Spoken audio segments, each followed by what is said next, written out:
Alors par contre, il faudra vous mettre de l'autre côté. De l'autre côté? Non, non, vous pouvez rester là. C'est monsieur de ce côté-ci. De ce côté-ci. Voilà. On va encadrer Constance. Voilà. Et comme ça me permet de garder les poupées. Visibles. Pas trop. Non, c'est bon. Non, non, touche c'est pas, bon. là. Non, c'est Non, surtout c'est les surtout. tables. Non, non. Parce qu'elles ont une certaine tendance à se sentir mal si on touche les tables. Alors, est-ce que vous êtes prête? Oui. Oui. Alors, il faut me regarder moi, D'accord. pas la caméra, ça va pas faire naturel. Non, non. Donc, est-ce que vous pouvez me dire, déjà, première question, la plus compliquée, après ça va aller tout seul, je vais vous demander votre nom et votre prénom pour le sous-titrage. Alors, c'est Dominique Barrère. Barrère, ça s'écrit. B-A-2-R-E-R-E. Et en fonction... Là, je suis en tant que Dominique Barrère en privé, totalement. Donc, exposante des poupées de voilà. Viola. Oui, oui. Alors, première chose que je vais vous demander, forcément, comment ont été créées ces poupées? Alors, les poupées de Viola ont été créées par ma grand-mère, Violette Stilling. Elle a commencé quand elle avait, une quinzaine d'années. Oh là, attendez, excusez-moi. 1, 2, 3, 4. C'est reparti. Alors, est-ce que vous pouvez me dire comment ont été créées ces poupées? Alors, ces poupées ont été créées par ma grand-mère, Violette Stilling. Elle est originaire de Nîmes et elle a, depuis toute petite, a eu envie de créer des choses. Sa mère lui a raconté, lui a dit une fois, mais tu ne sauras jamais rien faire de tes 10 doigts. Elle a commencé par habiller sa très jolie poupée de porcelaine, lui faire une petite robe, et l'a montré en disant, tu vois, je suis capable de faire des choses. Et puis ensuite, elle a continué à fabriquer des petits objets, des petites choses, jusqu'à ce que son père lui dise, mais écoute, fais les têtes en bois, ça se tiendra beaucoup mieux, ça sera beaucoup plus facile. Alors elle a commencé à sculpter des têtes en bois, et elle a continué à créer des tas de petites choses. Dans ces petits carnets, j'ai retrouvé des poupées qui étaient fabriquées en 1920. Je ne les connais pas, elles sont vraisemblablement perdues, mais les premières poupées datent de cette période. Les premières poupées enregistrées datent de cette période-là. Alors, est-ce que c'était quelque chose qui avait vocation à être un apport d'argent pour elle? Est-ce que c'était son travail de fabriquer des poupées? Non, non, pas du tout, elle faisait ça pour le plaisir. C'était vraiment un hobby. J'ai toujours vu ma grand-mère avec du fil, une aiguille, du tissu dans les mains. Elle en a fait tout le temps. Même pendant la guerre, elle récupérait les chutes de tissu. C'était tellement compliqué d'avoir du tissu à l'époque, il fallait les tiquer. Mais elle a toujours fabriqué des petites choses. Alors, Pour du le coup, plaisir. si elle faisait ça pour le plaisir, elle devait avoir énormément de patience pour... Alors ça, c'était un mot qu'il fallait jamais dire. Pas la patience, l'envie. Juste avoir envie. Il y a d'ailleurs des poupées qu'elle n'a pas faites parce qu'elle n'aimait pas le personnage. Elle a fait Astérix, mais elle n'a pas fait Obélix. Est-ce que vous savez pourquoi votre grand-mère a choisi cet objet-là plutôt qu'un autre? Non, pas du tout. Je crois que les jeunes filles de bonne famille du début du siècle devaient apprendre à coudre, devaient apprendre les travaux d'aiguille, et donc elles devaient faire de la frivolité. C'est une dentelle à petits ronds qu'on voit sur une des robes, sur cette robe-là d'ailleurs. Et il fallait en faire 1 mètre par jour pour être une bonne demoiselle. Et ça l'ennuyait profondément. Mais après ça, elle a continué d'autres travaux d'aiguille, et bon, les poupées, plutôt qu'autre chose. Enfin, c'est des poupées, mais c'est aussi des animaux.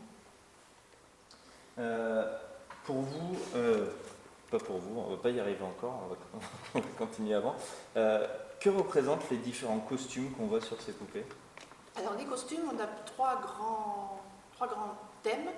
Les costumes d'époque, depuis les Gaulois avec Versica Bellone, jusqu'à 1900, où on a une nounou 1900, on a des automobilistes 1900. Après, ça devient un peu plus compliqué, les jupes raccourcissent les jambes, ça devient plus complexe. Ensuite, on a une table qui correspond à tous les costumes des pays. Donc, on a aussi bien, tous les continents, hein, on a aussi bien le chinois, qui est la plus ancienne présentée, elle est de 1933. La turque est la plus récente dans les poupées de pays, des Écossais, bien sûr. Ensuite, on a les provinces de France. Et tous ces costumes ont été faits d'après des tableaux, d'après des costumes originaux, d'après des patrons, enfin toujours à partir de documents authentiques. Alors, on peut imaginer facilement ça, de se dire on va aller retrouver des archives et autres, mais en 1920, comment on fait pour se procurer ce... Ben déjà, il y a des livres, beaucoup plus qu'on ne pense, et il y a énormément de livres qui représentent des gravures, Et j'ai même encore un livre de costumes qui me vient d'elle, qui est de cette époque-là, où il y a tous des costumes polonais, par exemple. Mais sinon, il y a le Musée de l'Homme à Paris, qui a une magnifique collection de costumes. Et maman y a relevé entièrement le costume du Hongrois, par exemple. Elle m'a raconté, coincé entre le mur et la vitrine, pour relever l'arrière du manteau. Alors, il y a beaucoup d'étoffes différentes, de types de tissus. Comment elle a pu se procurer la matière première? Alors d'abord, c'est de la récupération, donc les chutes des vêtements qu'elle fabriquait pour ses 4 enfants. Et ensuite, maman récupérait également ce qui restait de nous. On est quand même 5 enfants. On a toujours été habillés par nos mères et grand-mères, comme tout le monde autrefois, comme la plupart. Et puis ensuite, elle a eu la chance d'avoir une amie qui habitait près de chez un gros couturier, je ne sais pas lequel, mais qui faisait des poubelles. Et là, nous avons récupéré des soieries, des lamés, en particulier les clowns qui sont au fond de la salle, sont entièrement habillés chez les grands couturiers. Et de la peau de loup. Et de la peau de loup, par exemple, de la fourrure de loup de Chine pour Kublai Khan. Qu'est-ce qu'on a d'autre aussi comme tissu un peu exceptionnel? Alors, des soirées, beaucoup de soirées. Et c'était des petits échantillons, mais quand même, certains ont peut-être faire un chemisier en taille 36. Alors pourquoi vous, personnellement, vous avez voulu exposer ce trésor familial en fait? Voilà, alors le trésor est arrivé chez nous suite au déménagement de maman, donc qui est la deuxième créatrice, quand même, il ne faut pas l'oublier, il n'y a pas que Viola, il y a aussi Edithana. Et maman ayant dû quitter la grande maison et donc quitter le grenier où elles étaient entreposées, avec mes frères et sœurs, on a décidé qu'elles venaient chez nous parce qu'on avait la place. Et puis, c'est bien joli, les mâles dans la maison, c'est bien, mais il faut que ça vive, il faut que ça bouge un peu. Et du coup, Philippe a commencé à titiller un peu la mairie de Gauchy, Madame Donia, et lui disant, écoute, ça serait vraiment bien que ça se fasse à Gauchy.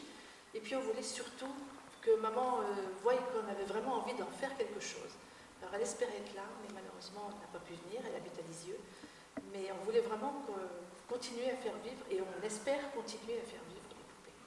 Alors, on parlait tout à l'heure, est-ce que vous avez un exemple justement du type d'objet de récupération qu'elle pouvait utiliser pour les poupées? Alors, je me prépare, il faut que je m'enfile. Alors, elle récupère tout, en particulier dans la rue Viola, des petits magasins, vous pourrez faire beaucoup de choses, mais ça, c'est l'objet le plus original. Je vous présente Donia Prothèse. Et Donia Prothèse est faite avec la prothèse de hanche de ma grand-mère. Elle s'est cassé le col du fémur dans les années 70, et une vingtaine d'années après, il a fallu remplacer, comme toute personne. Et elle a demandé au chirurgien, et elle a vu tout de suite que donc elle pouvait faire ce drôle d'oiseau. N'hésitez pas à demander qu'on vous fasse une démonstration pendant la visite. Allez, Donia, voilà, niche-toi là. Alors, quelle est la dernière poupée justement qui a été créée par votre grand-mère? Alors la dernière, c'est l'Abbé Pierre. Elle l'a faite à 93 ans, c'est une poupée à tête en tissu, pas à tête de bois. Éventuellement, tu peux aller la chercher, oui. L'Abbé Pierre, elle voulait le faire, elle en a fait un exemplaire pour l'Abbé Pierre, elle l'a reçu. Il est entièrement en tissu, et elle l'a fait sans bouger de son lit. En cousant, parce qu'elle a toujours eu tout, même son déambulateur était équipé avec des poches pour transporter. Là, elle ne pouvait plus marcher, et donc elle nous a fait l'Abbé Pierre en tissu, en vêtements, et comme il lui manquait du cuir, elle avait demandé à ma tante de lui en donner. Ma tante lui avait dit ce soir en rentrant du travail, et puis le soir il était chaussé, parce que tu comprends, j'avais mon portefeuille dans le tiroir de ma table de nuit, mais je m'en servirais plus. Alors voilà, c'est la dernière de grand-maman, mais après ça elle a tricoté jusqu'à son décès. Elle nous a fait des petits riens. Alors, si l'abbé Pierre en a reçu un exemplaire, c'est que c'est la seule poupée qui n'est pas complètement unique? Alors non, il y en a d'autres. Vous avez Max Faravelli, il l'a même présenté au chiffre et des lettres le lundi de Pentecôte de 1980. On ne savait pas que les chiffres et des lettres passaient des jours fériés. Donc on ne l'a pas vu, mais je le sais par une amie. Eddy Merckx a reçu aussi son sosie. J'ai vu, on ne l'a plus, mais Eve Ruggieri est dans les listes, mais par contre on n'a plus notre exemplaire à nous. Giscard a dû le recevoir aussi, Giscard d'Estaing et Carlos. Ça c'est pour ceux que je sais. Après vous avez dans les calepins peut-être d'autres choses à découvrir. Ça, les calepins, on a des listes de tout ce qu'elle a fait. Elle a tout noté. Elle a noté à qui elle l'avait fait, si c'était pour elle ou si c'était pour l'offrir, et la date de fabrication. Alors ça commence, la première date qu'on a vue, c'est 1917, où elle a marqué, mais je ne sais plus ce que c'est. Elle a enregistré par catégorie les poupées à tête de bois, les autres poupées, les ours, les animaux et les panthères roses. Ça avait été la grande folie lors de la sortie du premier film et du dessin animé, et elle nous a fait des quantités de panthères roses en tricot, grandes comme ça. Un exemplaire est exposé également. Mais ma sœur l'avait eu, elle, la panthère rose en velours rose qui faisait plus d'1 mètre. Alors, question, parce qu'on a parlé des plus de 513 modèles qui sont exposés, mais vous avez relevé beaucoup plus de modèles que ça. Qu'est-ce que vous allez en faire? Alors, d'après les carnets, toujours, elle a fait 1550 poupées. Ma grand-mère, plus celle que ma mère a réalisée par la suite. Je ne sais pas, maman ne notait pas, donc on n'a aucune idée. Et ça, il y en a quand même les 2 tiers qui ont été offertes. Les autres, donc tout ce qui nous reste, c'est ce qu'il y a ici, même si maman continue à en faire quelques-unes. Par exemple, Delphine, sa poupée, a une robe neuve spécialement pour l'exposition. Et on va les... Qu'est-ce que je voulais dire? Je me suis perdue, je m'excuse. Donc c'était ce que vous allez en faire? Qu'est-ce qu'on va en faire? Alors maintenant, on va déjà les ranger de nouveau. Il y a de la restauration à faire un petit peu, parce que bien sûr, ça vieillit, c'est du tissu. Mais ce qu'on voudrait, c'est pouvoir continuer à faire des expositions un peu partout. Il va nous falloir des salles qu'on nous mette gracieusement à disposition, parce qu'on veut faire l'entrée gratuite, mais du coup, il ne faut pas qu'il y ait trop de frais derrière. Et puis surtout, malheureusement, il va me falloir des congés. Et ça, j'en aurai pas assez. J'espère pouvoir aussi aller le faire chez mes frères et sœurs qui habitent ailleurs en France.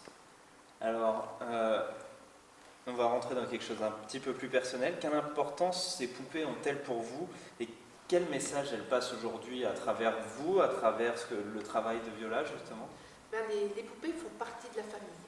Quand on a parlé du déménagement de maman, c'est la première question qui a été posée par tous les frères et sœurs. Qu'est-ce qu'on fait des poupées? Et moi, je les ai toujours vues fabriquer, créer, et c'est vrai on a dit à grand-maman qu'elle aurait un jour un enfant célèbre, et maintenant on est sûr, l'enfant célèbre, c'est des poupées. Et c'est vrai qu'il faut vraiment qu'elle continue à vivre et tout ça.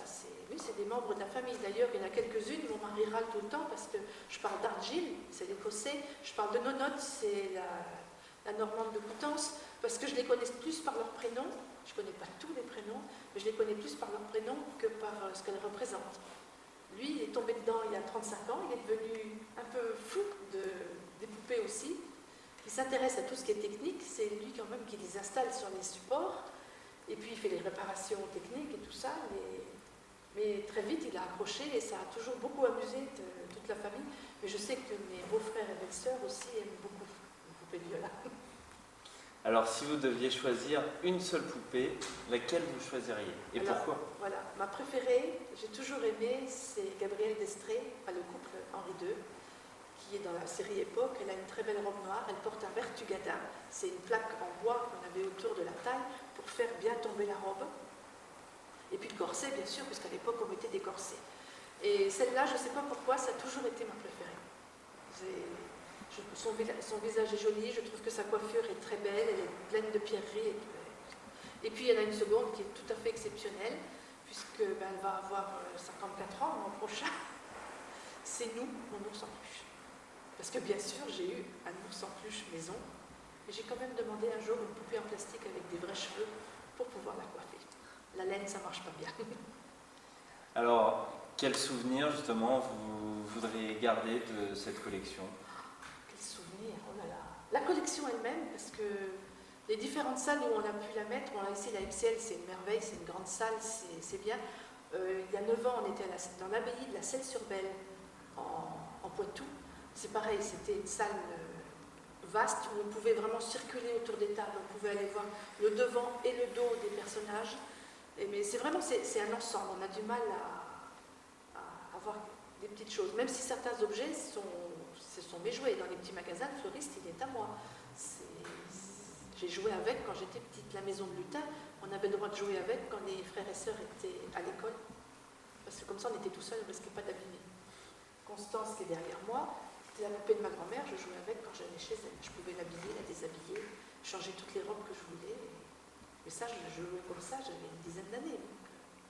C'est ça, elles font partie de nous. Ok, bah super. Merci. Très très bien.